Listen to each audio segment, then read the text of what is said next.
Honestly, this is the cheapest way you can build an indoor pond.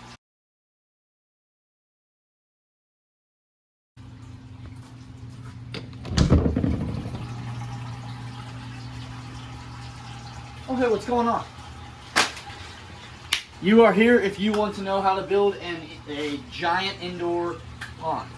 And essentially, as you can see, we've already done it. And it's actually been here for probably 2 years now, and it's been running great. No problems with it. And you can do this to make a giant pond or a small pond, anything you want. You can even do this outside, but I'll tell you what, this is probably the cheapest way we could figure out to build an indoor pond. And that was the key for us, because not everyone can go buy a 600-gallon tank or go build a glass tank on the bottom, or even build it out of concrete and stuff. So anyway, first off, check it out and see what I got in this bad boy. Pearl stingray, 2 silver arowanas, red-tailed catfish, a massive peacock bass. I absolutely love it. And I've actually got a giant trash can filter that runs this tank with a bunch of beneficial bacteria like bio balls, lava rock, filter pads, heaters are all in here. So yeah. But anyway, so let's get into the nitty gritty on how we did this. All right, so first thing you're gonna need is cinder blocks. That is the key to this pond. So cinder blocks, I think, are 8 inches by 8 by 16. So what you're gonna want to do is find where you want to put it, and then you can measure it out, because we know the dimensions of the cinder blocks. So figure out how long, figure out the length and width, and figure out how many cinder blocks you're gonna need and how high you want it. But you might be wondering, when you put water inside, how are you going to put water inside this, how are you going to keep it stable? So this is why I got the cinder blocks out to show you.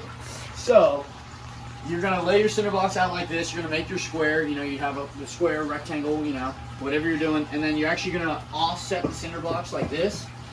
And so if you come over here, actually, you'll see that. I'll put this light down here too. You will see that there's a hole that goes down cinder blocks because it's offset. So you can, you can put your hand down that whole thing. So basically, the idea is you put a 4x4 down that hole with a 2x2, and it fits like a glove. And so then, when you put water inside of your pond, it won't push the wall. If it was just stacked straight up, the weight pressure would push it off, right? So essentially, what you're going to want to do is you line that up, and you got to offset it, and you also got to think about the corners because they're going to interlock. And once you do that, then you put your 4x4s and your 2x2s down those holes to keep it sturdy, and that's not going to let any water pressure push out the sides.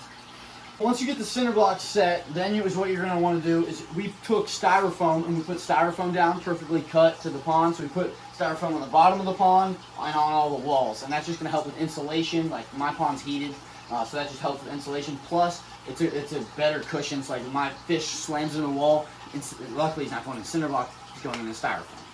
So that helps a lot. So then you got your styrofoam, and that's going to insulate it. Then next you want to do your pond liner. So the pond liner actually gets a little more tricky than you would think, because if you just go buy a typical pond liner from the store, the problem is when you go and lay the pond liner in, it's set up to lay over in a circle. It's not set up for corners. So what's going to happen is in the corners you're going to get this overlapping, and you got to fold it, and that's difficult. So what I did is I forget which company I did, but I did a custom pond liner that was already fitted, and they welded the corners so that it fits like a glove. So that's up to you. You can definitely do it if you want to fold the corners. It's kind of difficult, and you have some access flatting stuff. But anyway, so then once you get the pond liner in there, you want to get in there, make sure all the corners are down well. You can also do that, fill it up a little bit with water. Then is what we did. If you want to make sure the pond liner is bigger than it actually needs to be, because when we fold the pond liner over the sides, so it'd be on top of the cinder block, the pond liner would be laying on top of the cinder block. And then what we did is we went ahead and put some plywood down on top of the liner, drilled screws into the 4x4s, into the 4x4, put the plywood down, drill into the 4x4s, and then for just decorative purposes, we took some decking wood and put it on top. And honestly, that's the basic gist of it. We also decided to throw a 2x4 on the bottom and just brace it, and do a square on the whole bottom just to keep it braced, just a little extra support. I don't think you'd have to do that. I also think it looks nice. And then obviously from there, it's get creative. What are you going to put in it? Plants. You have stuff on the outside to make it look sharp. I honestly really like the cinder block look. I think it looks really rustic. And then, you know, you also got to talk about filtration. Like I said, I did a trash can filter, but I just wanted to give you guys honestly, this is the cheapest way you can build an indoor pond. Some of the downfalls is it doesn't have a viewing window. It's also, you can see from the whole top, which is awesome. But yeah, I just leave it right there. Basically, that's all you got to do. Honestly, it's really not. It's, you know, you got to carry all the cinder blocks down. You got to get your wood. You got to plan it out, which takes time. But honestly, it's not too bad, and it's really cost effective. I mean, the cinder blocks are really cheap. You know, as long as you're not getting wood during COVID or something, the wood's not too bad either. And honestly, and then the styrofoam pond liner, and you got yourself an indoor pond.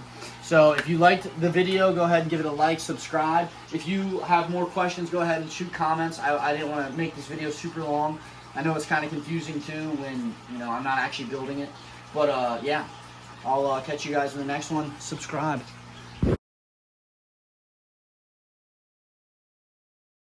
Or even build it out of, you know, or even